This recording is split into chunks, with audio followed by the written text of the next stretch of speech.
সুভাদ্রা রান্নাঘরে আমার সকল দর্শক বন্ধুকে জানাই স্বাগত। আমি শিউলি। দেখো, এগুলো হচ্ছে মুগের ডাল, মুগ ডাল। তো মুগ ডালটা আমি 3-4 ঘন্টা ভিজিয়ে রেখেছিলাম, একদম ভিজে গেছে।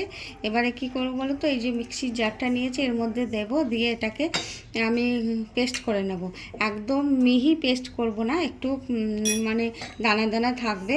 তো এটাকে পেস্ট করে নিয়ে পকোড়া বানাবো, মুগ ডালের পকোড়া। সাথে কি দিচ্ছি দেখো তো, কাঁচা লঙ্কা দিচ্ছি আর আদা দিচ্ছি। এগুলো আমি জারের মধ্যে দিয়ে দিচ্ছি। আর দেবো একটু, তোমাদের দেখিয়ে দিই, কতগুলো জিরে দেব, দিয়ে দিলাম। এগুলো দিয়ে আমি সুন্দর করে এটা একটা পেস্ট বানিয়ে নিয়ে আসছি।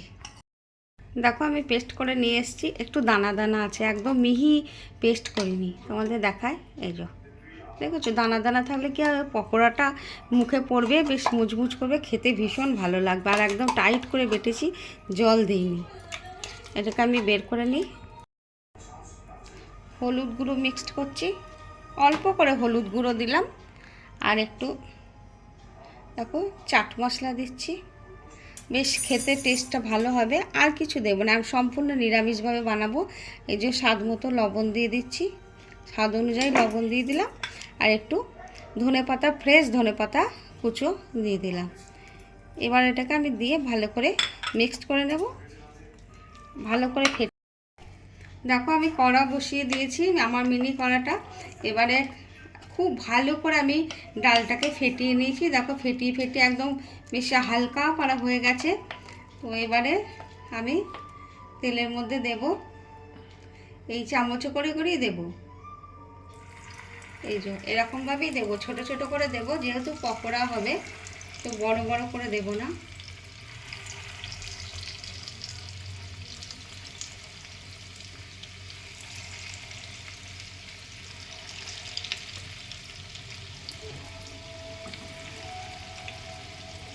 দেখো, ভারী সুন্দর কিন্তু ফুলছে না, ভীষণ সুন্দর হয়েছে। দেখো ফুলছে। এবার আমি এগুলোকে উল্টে দিচ্ছি, একটা একটা করে আস্তে আস্তে উল্টে দেব।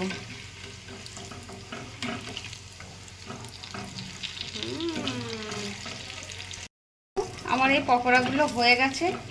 এবার আমি এগুলোকে উঠিয়ে নিচ্ছি। দেখেছো,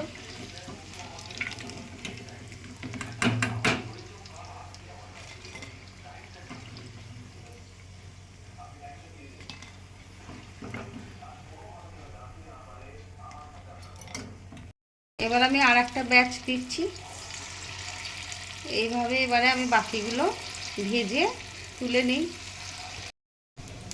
দেখো, এবার আমি সেকেন্ড ব্যাচটাও তুলে নিচ্ছি। এগুলো আমার সুন্দর করে লাল লাল করে ভাজা হয়ে গেছে, ভারী সুন্দর হয়েছে। কিন্তু কি ফুলেছে তোমাদের কি বলবো, আর যা মুচমুচ করছে, দারুণ টেস্ট হয়েছে খেতে। দেখো, আবার মুগ ডালের পকোড়া রেডি এবং সার্ভ করে দিয়েছি। কীরকম কুড়মুড় কুড়মুড় আওয়াজ হচ্ছে দেখছো, আর ভেতরটা কীরকম ফাঁপা হয়েছে, অসম্ভব সুন্দর হয়েছে। তোমরা এইভাবে অবশ্যই একবার বানাবে, বানিয়ে খাবে, খেয়ে আমাকে জানাবে তোমাদের কেমন লেগেছে। দেখেছো কীরকম আওয়াজ হচ্ছে। যাই হোক, তোমরা সবাই ভালো থাকবে। আর আজকের মতো তাহলে টাটা।